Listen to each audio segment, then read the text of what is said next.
Bien-aimés, un mensonge circule depuis des années dans les églises, enseigné sur les chairs, enseigné comme une sécurité. Une fois sauvé, toujours sauvé. Et nous sommes là pour détruire complètement ce mensonge à la lumière de la parole de Dieu. Ce mensonge ne vient pas de la Bible, il vient du confort. Il vient de la peur de perdre les foules. Il vient d'hommes qui aiment être applaudis plus qu'ils n'aiment la vérité. Il vient de prédicateurs qui veulent garder des assemblées pleines même si le ciel est vide. Et ce mensonge produit des chrétiens relâchés, des vies doubles, des compromis permanents, des péchés maquillés en faiblesse et des consciences totalement anesthésiées. Ce mensonge promet le ciel sans combat. Il promet la vie éternelle sans sanctification. Il promet le salut sans repentance continue. Il promet la grâce sans obéissance. Il promet Christ sans la croix. Et c'est exactement ce que la Bible ne dit jamais. Ce mensonge transforme la foi en ticket, la conversion en souvenir et le salut en assurance tout risque. Mais la Bible ne parle jamais comme ça. La Bible parle de la marche, de persévérance, de combat, de fidélité et de crainte de Dieu.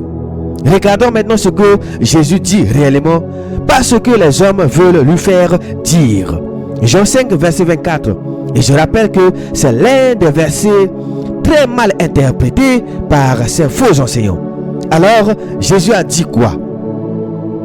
En vérité, je vous le dis, celui qui écoute ma parole et qui croit à celui qui m'a envoyé à la vie éternelle et ne vient point en jugement, mais il est passé de la mort à la vie. Les faux enseignants prennent ce verset et s'en servent comme d'un bouclier pour le péché. Ils disent, tu vois, c'est acquis, c'est fini, c'est éternel, quoi que tu fasses après. Mais ils mentent en rejetant complètement le sens même du verset. Écoute bien, Jésus parle ici au présent. Celui qui écoute, celui qui croit, pas celui qui a écouté autrefois, pas celui qui a cru à une époque. Le présent montre une action continue, une relation vivante, une marche constante avec Christ. Tant que tu écoutes Christ, tu es dans la promesse. Tant que tu crois réellement, tu es dans la vie. Mais le jour où tu fermes tes oreilles, le jour où tu rejettes sa parole, le jour où tu choisis volontairement le péché, tu sors toi-même de ce verset, bien-aimé. Voilà la vérité. Jésus n'a jamais promis la vie éternelle à quelqu'un qui cesse de le suivre. Jamais du tout. Le mensonge commence quand on transforme une condition vivante en un souvenir religieux. Quand on remplace l'obéissance par une date, quand on remplace la persévérance par un témoignage passé, quand on remplace la crainte de Dieu par une fausse assurance. Alors, maintenant plus loin, car Dieu lui-même va répondre à ceux qui osent dire qu'un vrai chrétien ne peut pas se retirer ou perdre le salut. Hébreux 10, verset 38 à 39. Et mon juste vivra par la foi, mais s'il se retire, mon âme ne prend point plaisir en lui. Nous ne sommes pas de ceux qui se retirent pour se perdre, mais de ceux qui ont la foi pour sauver leur âme. Bien-aimé, Dieu parle ici de son juste, d'un vrai chrétien, un vrai converti. Pas d'un faux croyant, pas d'un religieux, pas d'un hypocrite, mais d'un juste.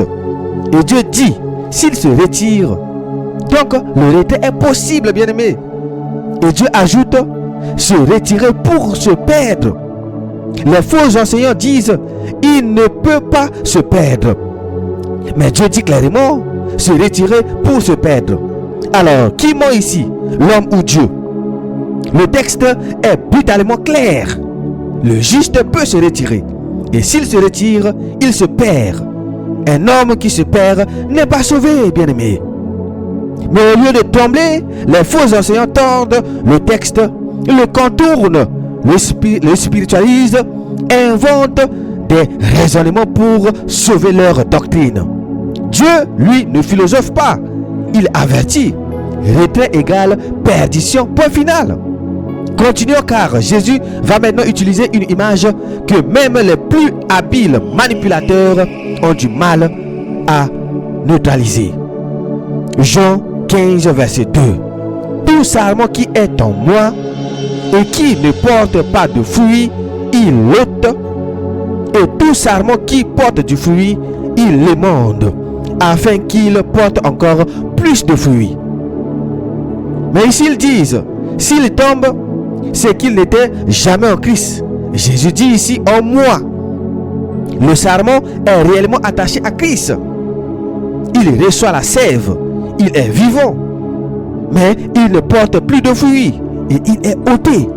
Voilà une vérité que les faux enseignants détestent. On peut être en Christ, puis être retranché. On peut commencer bien, puis finir mal. On peut être attaché, puis être coupé. Le salut n'est pas un talisman magique.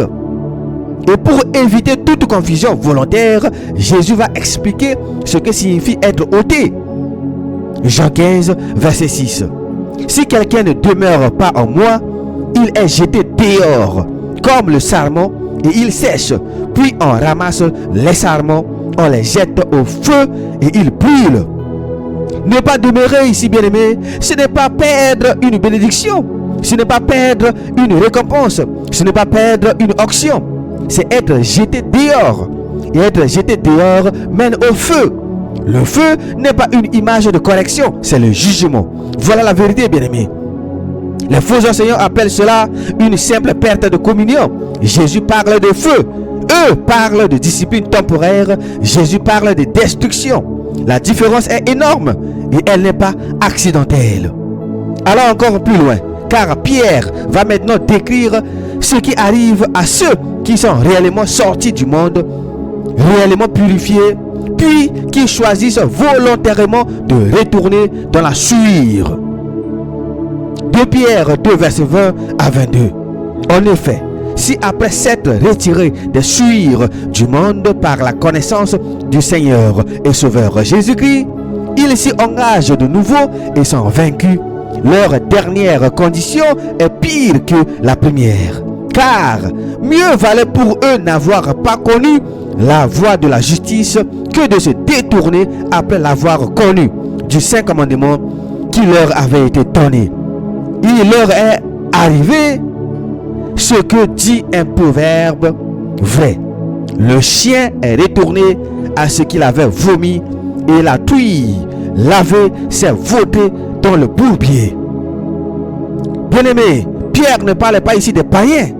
Il parle des gens qui ont connu Jésus-Christ. Le texte est clair. Qui se sont retirés de souillures, qui ont été lavés et qui sont revenus volontairement au péché. Et Pierre dit que leur état est pire qu'avant. Les faux enseignants disent ils étaient sauvés quand même. Pierre dit mieux valait ne jamais avoir connu. On ne parle pas ici d'un salut intact, bien-aimé, mais d'une chute plus grave, d'une responsabilité plus lourde, d'une condamnation plus sévère. Écoutons maintenant Paul, car la même vérité traverse toute la Bible. Galates 5 verset 4. Vous êtes séparés de Christ, vous tous qui cherchez la justification dans la loi, vous êtes déchus de la grâce. Les faux enseignants aiment dire la grâce couvre tout. Paul dit on peut en déchoir. Déchoir de la grâce, ce n'est pas perdre un sentiment, c'est sortir de la grâce, être séparé de Christ. Ce n'est pas une image, c'est être hors de Christ. Or, le salut est en Christ, la vie est en Christ, la grâce est en Christ. Hors de Christ, il n'y a que la mort spirituelle. Arrivons maintenant à un verset que beaucoup évitent parce qu'il pulvérise définitivement la doctrine de la sécurité automatique. Apocalypse 3 verset 5. Celui qui vaincra sera ainsi revêtu de vêtements blancs. Je n'effacerai point son nom du livre de vie et je confesserai son nom devant mon Père et devant ses anges. Jésus ne dit pas que le nom ne peut jamais être effacé. Il dit qu'il ne l'effacera pas pour celui qui vaincra. Donc, celui qui ne vainc pas n'a aucune garantie. Voilà la vérité, bien-aimé. Un nom effacé du livre de vie signifie exclusion totale du salut. Pas une perte de récompense, pas une correction, mais une exclusion totale. Et pour clore cette discussion, Jésus résume tout en une phrase. Matthieu 24, verset 13. Mais celui qui persévérera jusqu'à la fin sera sauvé. Le mensonge dit, celui qui commence est sauvé. Jésus dit, celui qui persévère. Le mensonge dit, une prière suffit. Jésus parle d'une vie entière. Le mensonge dit, Dieu comprend. Jésus parle de persévérance. Le salut est réel. Le salut est puissant. Le salut est glorieux. Mais il n'est jamais automatique. Il se vit, il se garde, il se protège, il se travaille avec crainte et tremblement. Dieu n'enlève pas le salut au hasard. C'est l'homme qui quitte volontairement Christ. Et Dieu ne force personne à rester attaché à la vie éternelle contre sa volonté. Et on vient de le démontrer tout à l'heure, bien-aimés. Voilà pourquoi ce mensonge est si dangereux. Il endort les consciences, il banalise le péché, il fabrique des chrétiens religieux mais rebelles. Il conduira des foules en enfer avec des versets mal compris et des pasteurs complaisants. La vérité est dure, mais elle sauve. On entre par la foi, on demeure par l'obéissance, on est sauvé par la persévérance. Tout le reste est un mensonge religieux.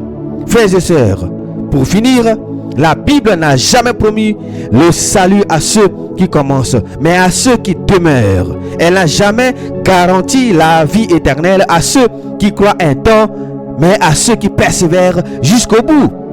Elle n'a jamais couvert le péché volontaire sous le manteau de la grâce. Ce message n'est pas là pour condamner, mais pour réveiller. Pas pour désespérer, mais pour ramener la crainte de Dieu.